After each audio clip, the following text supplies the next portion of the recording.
Truth is the goal, reason is the way. ডিরোজিওর এই মতামতকেই সম্ভবত অক্ষয় কুমার গ্রহণ করেছিলেন।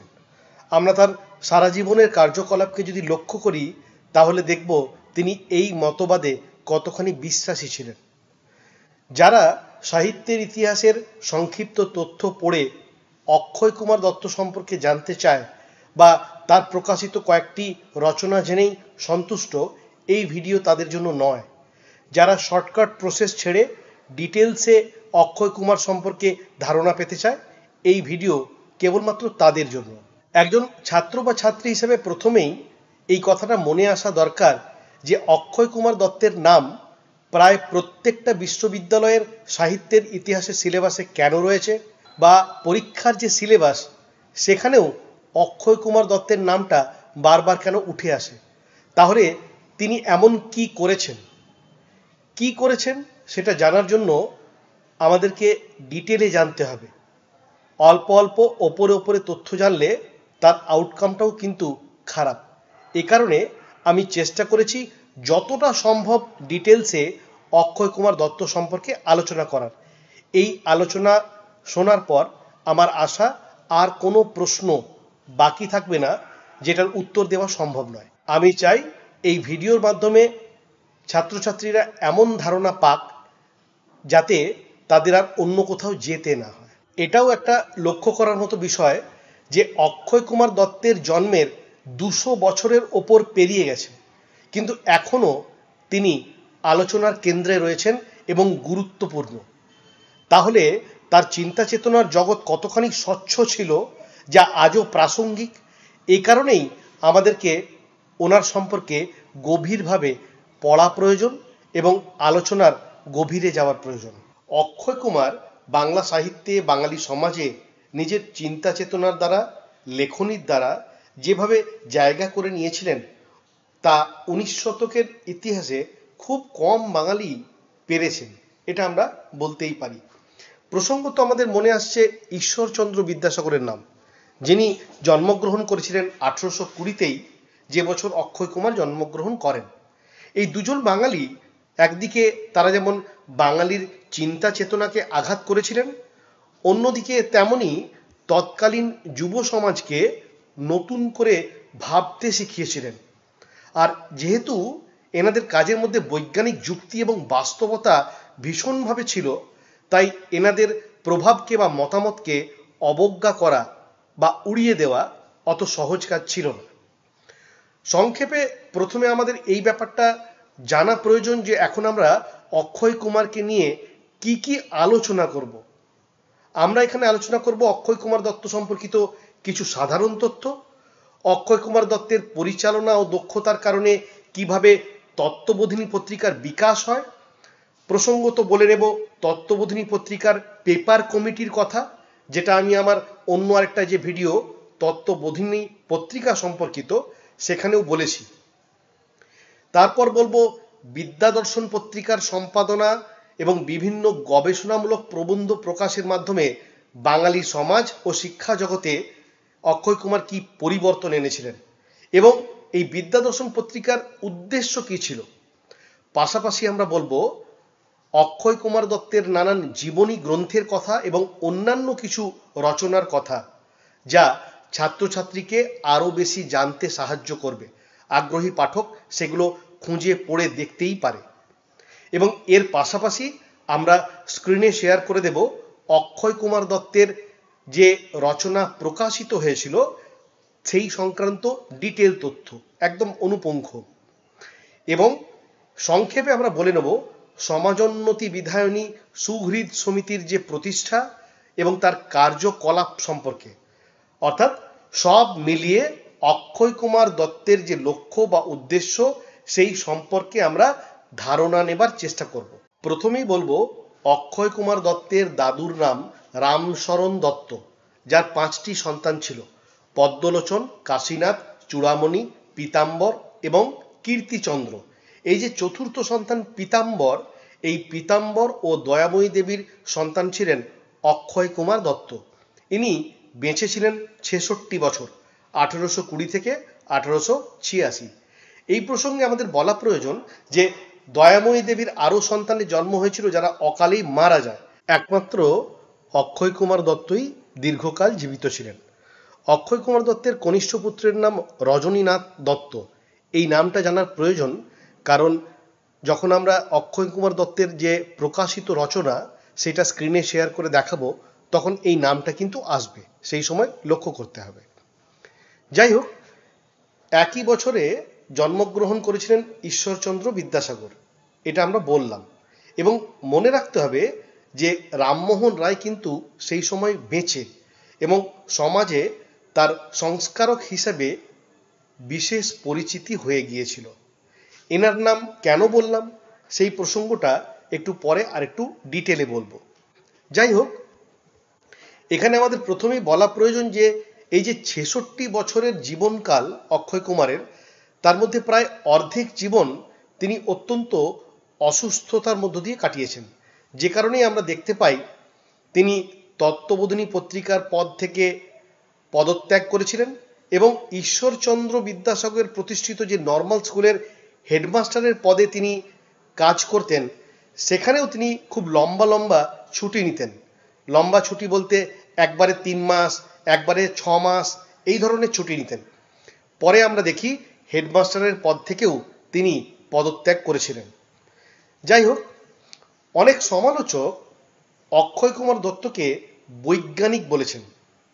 এই ব্যাপারটা কিন্তু ভাবার, কারণ একজন বাংলা সাহিত্যের পত্রিকার সম্পাদক, বাঙালি লেখক, তাকে সবাই বৈজ্ঞানিক বলছে কেন? এই বিষয়টা আমরা একটু আলোচনা করি।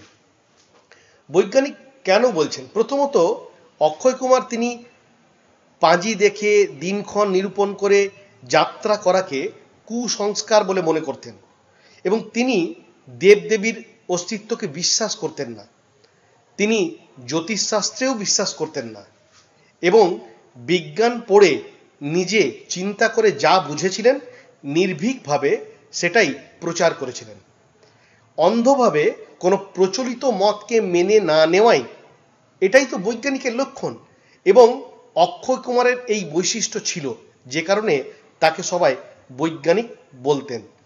পাশাপাশি আমরা দেখেছি সমুদ্র ভ্রমণে গিয়ে দূরবীন চোখে পৃথিবীর গোলাকৃতির পরীক্ষা করতেন, জাহাজের ক্যাপ্টেনের সঙ্গে আলোচনা করতেন নানান দেশ নিয়ে, ইচ্ছে করে বারবেলা, কালবেলা, কালরাত্রি, অশ্লেষা, মঘা এই ধরনের অশুভ দিনক্ষণ দেখে যাত্রা করতেন এবং গ্রামে গ্রামে ঘুরে পল্লীগ্রামস্থ প্রজাদের দুরবস্থার জীবনকে দেখেছিলেন একেবারে কাছ থেকে।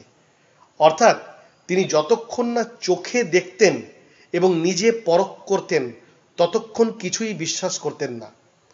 প্রসঙ্গত কিছু তথ্য এবং একটা মজার কথা না বলে পারা যাচ্ছে না। আমরা সবাই জানি খগোল যন্ত্র হলো দূরবীন। পারিভাষিক শব্দটা কি? দূরবীক্ষণ। এই যে নামটি, এই নামটি দিয়েছিলেন অক্ষয় কুমার দত্ত। বিজ্ঞান, গণিত, ভূগোলের ক্ষেত্রেও আরও অসংখ্য পারিভাষিক শব্দ তিনি তৈরি করেছিলেন, যেমন অণুবীক্ষণ, চুম্বক, জ্যোতির্বিদ্যা, দাহ্য পদার্থ, জড়তড়িৎ, পরিমিতি, ধ্রুবতারা, অঙ্গার, বাষ্প, বজ্র, রামধনু, সৌরজগৎ, মাধ্যাকর্ষণ, সুমেরু, কুমেরু, মানমন্দির, আগ্নেয়গিরি, এই ধরনের। এইটা একটা নমুনা মাত্র, এই তালিকাটা আসলে অনেক বড়, সেই জন্য সবটা পড়া সম্ভব নয়। বাংলা ভাষার যে বিজ্ঞান চর্চা, তাকে কিন্তু পথ দেখিয়েছিল অনেকটাই এই পরিভাষাগুলো। যাই হোক, হিন্দু হোস্টেলের একদল ছাত্র অক্ষয় কুমারকে ঈশ্বর প্রার্থনার উপযোগিতা নিয়ে প্রশ্ন করেছিল। তিনি বীজগণিতের সমীকরণ দিয়ে দেখিয়েছিলেন যে পরিশ্রম ইকুয়াল টু শস্য, পরিশ্রম প্লাস প্রার্থনা ইকুয়াল টু শস্য, অতএব প্রার্থনা ইকুয়াল টু 0। ছাত্ররা এই উপস্থাপনার নাটকীয়তায় একেবারে অবাক হয়ে গিয়েছিল। তাদের সবার মুখে মুখে চারিদিকে ছড়িয়ে পড়েছিল এই বীজগণিতের সমীকরণটা।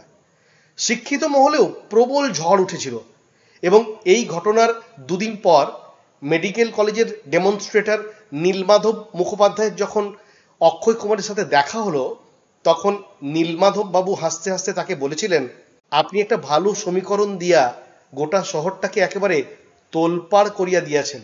এবার আসি অন্য একটা বিষয়। অক্ষয় কুমার দত্ত বাংলা এবং ইংরেজি ছাড়াও জানতেন সংস্কৃত, গ্রিক, ল্যাটিন, হিব্রু এবং ফ্রেঞ্চ ল্যাঙ্গুয়েজ। আর এ কারণেই আমরা দেখতে পাই যে অক্ষয় কুমার দত্ত ভারতীয় ও গ্রিক দর্শনের তুলনামূলক আলোচনা করেছিলেন। ইতিহাস চর্চা ছাড়াও গণিত, জ্যোতির্বিজ্ঞান, ভূগোল, ভূতত্ত্ব, উদ্ভিদবিদ্যা, নৃবিজ্ঞান, বিবর্তন তত্ত্ব, তুলনামূলক ভাষাতত্ত্ব, ভারতের পুরাতত্ত্বের চর্চা সবই করেছেন। তাহলে তার পড়ার জগৎটা কতটা ভাস্ট, কতটা ব্যাপক, এটা থেকেই বোঝা যাচ্ছে। আর যে এত পড়ে, আবশ্যিকভাবেই তার মনে নানান প্রশ্ন জাগে, তার মধ্যে অন্ধ আনুগত্য থাকে না। তাই আমাদের মনে হয় যে রামমোহন রায় ব্রাহ্ম সমাজ স্থাপন করে ধর্ম সংস্কারের যে পথ প্রদর্শন করে গিয়েছিলেন, তা শিক্ষিত সমাজের জন্য গ্রহণীয় এবং অবলম্বনীয় করে তুলতে অক্ষয় কুমার দত্তের ভূমিকা সবচেয়ে বেশি ছিল। অক্ষয় কুমার দত্তের যুক্তিবাদ, মানবতাবাদ, প্রযুক্তির ব্যবহার এবং বৈজ্ঞানিক মানসিকতা সৃষ্টি করেছিল একটা নতুন ধরনের নবজাগরণ। বলা ভালো, রামমোহন রায় প্রতিষ্ঠিত নবজাগরণের কনসেপ্টকে অক্ষয় কুমার খানিকটা রিভাইজ করে এগিয়ে নিয়ে যাওয়ার চেষ্টা করেছিলেন। অন্যদিকে আরেকটা কথা বলি যে অক্ষয় কুমার দত্ত স্বদেশের অজ্ঞতা এবং অন্ধ কুসংস্কারকে দূর করতে চেয়েছিলেন এবং বাঙালির চিন্তাধারায় তিনি বিপ্লব এনেছিলেন যুক্তির দ্বারা। অক্ষয় কুমারের মূল লক্ষ্যই ছিল বাঙালির সংস্কারমোহ ও বুদ্ধির জড়তাকে আঘাত করা এবং তাদেরকে বিশুদ্ধ জ্ঞানের দিকে আকৃষ্ট করা। আমরা দেখেছি যে তিনি বাল্যকাল থেকেই প্রত্যক্ষবাদ এবং যুক্তিবাদে বিশ্বাস করতেন। কেউ যদি তার ধর্মনীতি এই গ্রন্থটি পড়েন, তাহলে বুঝতে পারবেন কিভাবে নিজের চিন্তার দ্বারা বাংলার যুবকদের ভাবনা চিন্তার গতি প্রকৃতিকে তিনি পরিচালনা করেছিলেন। বাঙালি যুব সমাজকে স্বাধীন চিন্তার দ্বারা দীক্ষিত করাই অক্ষয় কুমারের সম্ভবত মূল উদ্দেশ্য ছিল।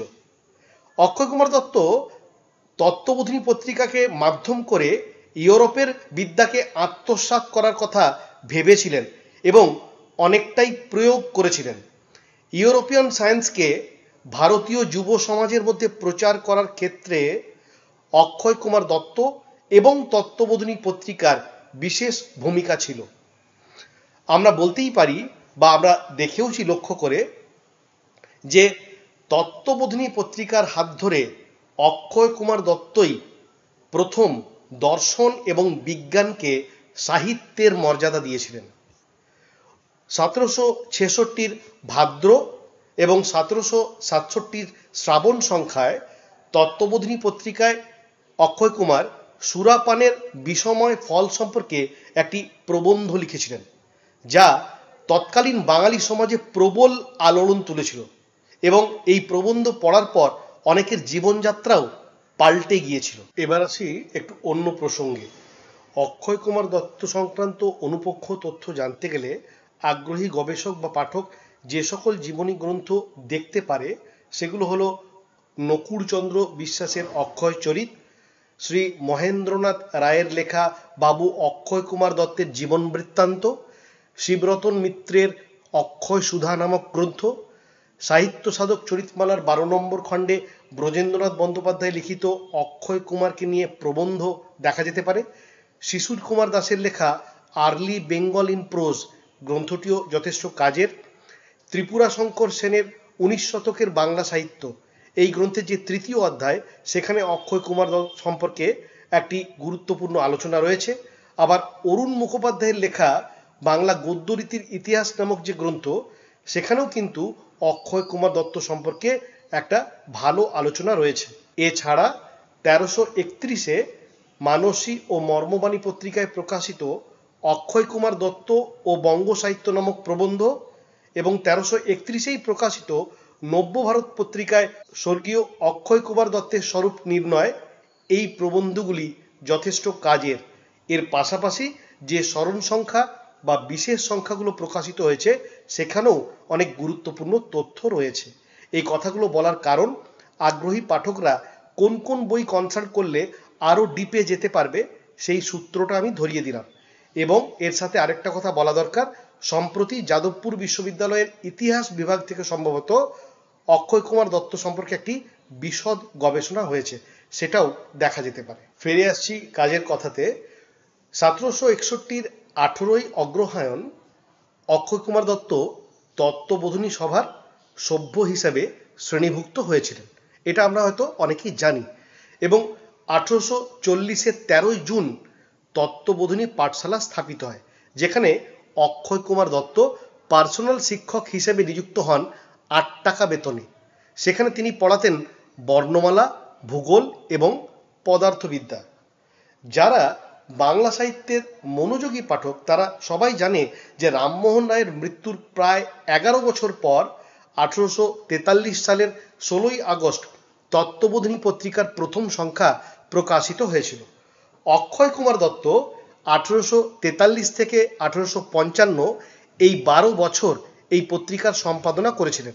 তত্ত্ববোধিনী সভার মুখপাত্র হিসেবে তত্ত্ববোধিনী পত্রিকা প্রকাশিত হতো, একথাও আমরা জানি। কিন্তু এই পত্রিকার সম্পাদক কে হবেন এ কথা ঠিক করার জন্য দেবেন্দ্রনাথ ঠাকুর একটি প্রবন্ধ প্রতিযোগিতা করিয়েছিলেন। প্রবন্ধ প্রতিযোগিতার বিষয় ছিল বেদান্ত ধর্ম অনুযায়ী সন্ন্যাস ধর্মের এবং সন্ন্যাসী দিগের প্রশংসাবাদ। ঠিক হয়েছিল যে এই প্রবন্ধ প্রতিযোগিতায় যিনি প্রথম হবেন তাকেই গ্রন্থ সম্পাদকের পদটা দেওয়া হবে। অক্ষয় কুমার দত্ত এই প্রতিযোগিতায় প্রথম হওয়ার কারণে 30 টাকা বেতনে গ্রন্থ সম্পাদকের পদ গ্রহণ করেন। সময়ের সাথে সাথে আমরা দেখতে পাই পরবর্তীকালে এই বেতন বাড়তে থাকে। তার সম্পাদনা প্রসঙ্গে দেবেন্দ্রনাথ ঠাকুর নিজেই জানিয়েছিলেন যে অক্ষয় বাবুর মতো সম্পাদক না হলে তত্ত্ববোধিনী পত্রিকার এত উন্নতি হতো না এবং সেই সময় 700 জন গ্রাহক হতো না। পাশাপাশি এটাও পাঠকের জানা প্রয়োজন যে অক্ষয় কুমার দত্ত যে সকল প্রবন্ধ তত্ত্ববোধিনীর পাতায় লিখতেন বা অন্য পত্রিকাতেও পাঠাতেন সেগুলি দেবেন্দ্রনাথ ঠাকুর এবং ঈশ্বরচন্দ্র বিদ্যাসাগর মহাশয় মিলে অনেকটাই সংশোধন করে দিতেন বলে জানা যায়। তত্ত্ববোধিনী পত্রিকাতে অক্ষয় কুমার অ, কু, দ এই সংজ্ঞাতে বা আদ্য অক্ষরে নিজের নাম দিতেন এবং প্রবন্ধ প্রকাশ করতেন। যাই হোক, অক্ষয় কুমারের যে গদ্য তাকে আমরা বলতে পারি চিন্তাশীল গদ্য রচনা, যা অলঙ্কার এবং বিশেষণ বর্জিত, তা বস্তু সর্বস্ব, যথাযথ, আবেগবর্জিত এবং পরিমিত। তিনি মূলত যুক্তি ও বিচার পদ্ধতি অনুসরণ করেই তার সব প্রবন্ধগুলি লিখেছিলেন। এই প্রসঙ্গে আমাদের জানানো দরকার যে বিদ্যাসাগর তত্ত্ববোধিনী পত্রিকাতেই কিন্তু প্রথম বিধবা বিবাহ সম্পর্কিত বক্তব্য প্রকাশ করেছিলেন এবং অক্ষয় কুমার দত্ত নিজে সম্পাদকীয় নিবন্ধে সেই বক্তব্যের সমর্থনও জানিয়েছিলেন। এখানে আমরা পাঠকদের সাথে রমেশচন্দ্র দত্তের একটি উক্তিকে শেয়ার করতে চাই। এটা অত্যন্ত গুরুত্বপূর্ণ একটা উক্তি। রমেশচন্দ্র দত্ত তখন লিখেছেন, বঙ্গদেশের সর্বত্র লোকে ওই কাগজের প্রতিটি সংখ্যার জন্য ব্যাকুল আগ্রহে অপেক্ষা করিত। সেই চুপচাপ রোগজীর্ণ কিন্তু অক্লান্ত কর্মী মানুষটি তাহার ডেস্কের সামনে বসিয়া বেশ কয়েকটি বছর ধরিয়া বাঙালিদের মতামতকে, তাহাদের চিন্তাগত অবস্থানকে ব্যাপকভাবে প্রভাবিত করিয়াছিলেন। অর্থাৎ দেখা যাচ্ছে রমেশচন্দ্র দত্ত অক্ষয় কুমার দত্ত সম্পর্কে কি ভাবতেন বা কি মত পোষণ করতেন। আমরা যারা খুব মন দিয়ে তত্ত্ববোধিনী পত্রিকা সম্পর্কে পড়েছি তারা সবাই জানি যে তত্ত্ববোধিনী পত্রিকার একটা পেপার কমিটি ছিল। এই কমিটি অন্য কাজের পাশাপাশি লেখা নির্বাচন করত, লেখা সংশোধন করতেন, পরিমার্জন করতেন বা প্রয়োজনে বক্তব্যকে ঠিক করে সাজিয়ে সঠিকভাবে প্রকাশ করতেন। এই কমিটিতে কারা ছিলেন? ঈশ্বরচন্দ্র বিদ্যাসাগর, রাজেন্দ্রলাল মিত্র, দেবেন্দ্রনাথ ঠাকুর, আনন্দকৃষ্ণ বসু, শ্রীধর ন্যায়রত্ন, শ্যামাচরণ মুখোপাধ্যায়, প্রসন্ন কুমার সর্বাধিকারী এবং পরবর্তীকালে অক্ষয় কুমার দত্তও এই কমিটির সদস্য হয়েছিলেন। আমাদের এখানে বলা দরকার যে অক্ষয় কুমার বিদ্যা দর্শন নামেও একটি মাসিক পত্রের সম্পাদনা করেছিলেন। প্রসন্ন কুমার ঘোষের সহযোগিতায় এই পত্রিকার প্রকাশ হয়েছিল 1842-এর 4 জুন। জানা যায় যে এই পত্রিকার মোট 6টি সংখ্যা প্রকাশিত হবার পর পত্রিকাটি বন্ধ হয়ে গিয়েছিল। কিন্তু বিদ্যাদর্শন পত্রিকা অক্ষয় কুমার কেন প্রকাশ করেছিলেন তার উদ্দেশ্য সম্পর্কে তিনি জানিয়েছিলেন 4টে পয়েন্ট। কি কি? প্রথম, বঙ্গদেশের মৃতপ্রায় ভাষাকে পুনরুদ্দীপিত করা। দ্বিতীয়ত, এই পত্রিকাতে সেই সকল বিষয় আলোচনা করা হবে যার দ্বারা বাংলা ভাষার লিপিবিদ্যার বর্তমান রীতি আরও উত্তম হয়ে সহজে ভাব প্রকাশ করার উপায় হয়ে দাঁড়াতে পারে। তৃতীয়ত, এই পত্রিকাতে নীতি, ইতিহাস, বিজ্ঞান প্রভৃতি নানান বিদ্যার বৃদ্ধির জন্য বিভিন্ন গ্রন্থের অনুবাদ করা হবে এবং দেশীয় কুরীতির প্রতি নানান যুক্তি ও প্রমাণ দেখিয়ে তা নিবৃত্ত করার চেষ্টা করা হবে।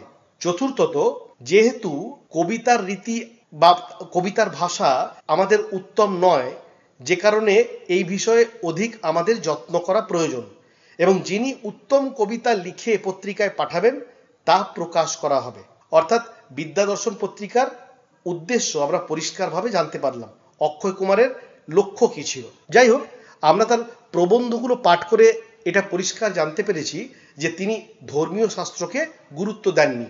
যা সত্য, যা যুক্তিবিজ্ঞানের পক্ষে তাই তিনি বলেছেন এবং মেনেছেন। অর্থাৎ যা তিনি জেনেছিলেন তাই তিনি জানিয়েছেন। অক্ষয় কুমার দত্ত মনে করতেন যে অলীক মতামত অবলম্বন ও প্রচার করা লজ্জাজনক, আর এ কারণেই কুসংস্কারযুক্ত মতামতের বিরুদ্ধে তিনি বরাবর প্রবল আপত্তি জানিয়েছিলেন। তিনি মনে করতেন যে বেদ যে গ্রন্থটা সেটা মানুষের লেখা, ঈশ্বরের নয়, এবং অনেক ক্ষেত্রেই তা ভ্রান্তিমূলক। এ কারণেই ব্রাহ্মণ সমাজকে তিনি যুক্তিবুদ্ধির দ্বারা বেদের শৃঙ্খল থেকে মুক্ত করেছিলেন এবং তিনি মনে করতেন প্রাকৃতিক নিয়ম অনুসারে কাজ করাই হলো ধর্ম এবং না করাটাই হলো অধর্ম। তার মতে মানুষের উপকার করলেই আসলে ঈশ্বরের উপাসনা করা হয়। যাই হোক, আমরা দেখতে পাই যে অক্ষয় কুমার দত্ত কিন্তু অনেক ধরনের সভা সমিতির সদস্য ছিলেন। এখানে আমরা সমাজোন্নতি বিধায়িনী সুহৃদ সমিতির কথা বলবো। এই সমিতির সভাপতি ছিলেন দেবেন্দ্রনাথ ঠাকুর এবং যুগ্ম সম্পাদক ছিলেন কিশোরীচাঁদ মিত্র ও অক্ষয় কুমার দত্ত। 1854 সালের 15 ডিসেম্বর এই সমিতি স্থাপিত হয়েছিল। এই যে সমিতি, তার কি কাজ ছিল বা তার কি উদ্দেশ্য ছিল, অর্থাৎ সমাজের প্রতি তার দৃষ্টিভঙ্গিটা কেমন ছিল, এটা আমরা কয়েকটা পয়েন্ট ওয়াইজ ব্যাপারটাকে আলোচনা করলে হয়তো বোঝা যাবে। প্রথমত, এই সমিতির উদ্দেশ্য ছিল স্ত্রী শিক্ষা প্রবর্তন। দ্বিতীয়ত, হিন্দু বিধবার পুনর্বিবাহ। তৃতীয়ত, বাল্য বিবাহ বর্জন। এবং চতুর্থত, বহু বিবাহ প্রচলন রোধ। অর্থাৎ আমরা পরিষ্কার দেখতে পাচ্ছি যে অক্ষয় কুমার দত্ত সারা জীবন নিজের লেখা এবং সক্রিয় কাজের দ্বারা সর্বদাই চেষ্টা করেছেন সমাজের অজ্ঞতাকে দূর করতে, সমাজকে কুসংস্কার মুক্ত করতে এবং বৈজ্ঞানিক যুক্তির মাধ্যমে সবকিছু চিন্তা করতে। ধর্মের বাইরের আবরণ নিয়ে মানুষ একে অপরের সাথে কলহ করছে এবং ধর্মের যেটা প্রাণ সেটা অন্বেষণ করার জন্য কারোর মনে আগ্রহ নেই। অক্ষয় কুমারের ধর্মনীতি বাহ্য প্রকৃতির সহিত মানব প্রকৃতির সম্বন্ধ বিচার এবং ভারতবর্ষীয় উপাসক সম্প্রদায়, এই গ্রন্থগুলি যদি আমরা পড়ি তাহলে দেখব অক্ষয় কুমারের সংকল্প সাধনে এই গ্রন্থগুলো কিভাবে সাহায্য করেছিল। তিনি মনে করতেন যে বর্তমানে অন্যান্য দেশের তুলনায় বা বিজ্ঞানের অগ্রগতিতে আমরা ভারতবাসী পিছিয়ে রয়েছি, কারণ বৈজ্ঞানিক অনুশীলনের অভাব এবং স্বাধীনভাবে চিন্তা করার সাহস আমাদের নেই, প্রবৃত্তিও নেই, সামর্থ্যও নেই। সবাই আমরা অন্ধভাবে গতানুগতিকতার অনুকরণ করে চলেছি মাত্র। আর এ কারণেই আমাদের দৃষ্টি খুব সংকীর্ণ।